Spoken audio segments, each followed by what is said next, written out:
Hey everyone, I'm back after being away for a couple weeks for school, but unfortunately both my kids have COVID, so I'm not back in the office. I'm back in my basement where I started recording these videos. So, actually thinking about that, you think about being a father. We typically associate fatherhood with qualities that emphasize strength, right? Fathers are tough, fathers don't let bad things happen, fathers provide, we don't let anything affect us, we don't even show emotion. Right, the father is like the rock of the family.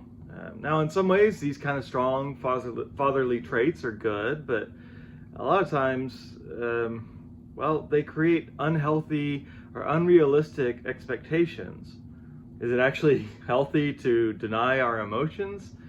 Is it possible for any man or any person to just always be tough? In my actual experience as a father, it means being powerless.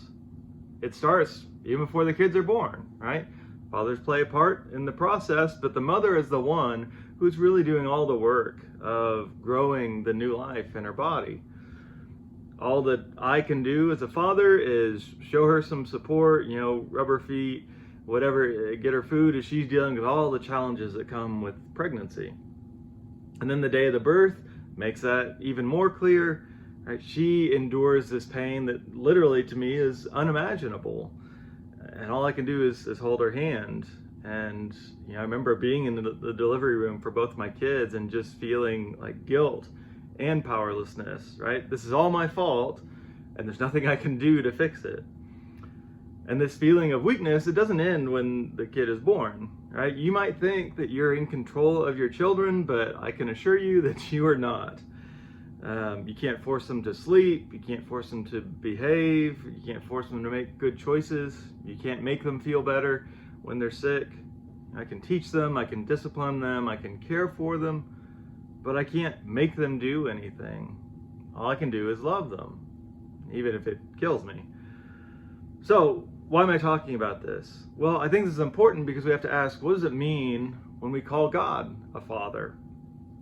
Scriptures celebrate the Father's strength and power over and over, right? That's a common theme. But that's not the only side of who God is. If God is totally loving, then God is totally vulnerable and capable of suffering, right? That's what love does. It opens you up to the possibility that someone might reject you. They may not return that love. I mean, what's more potentially wounding than that someone might not love you back? And yet, this is the heart of God. This is who God is. God can't force us to love him, but all of God's actions are oriented towards that, showing us love and trying to draw us into a loving relationship. That's what God's power is. It's the power of love. And God the Father loves us to death.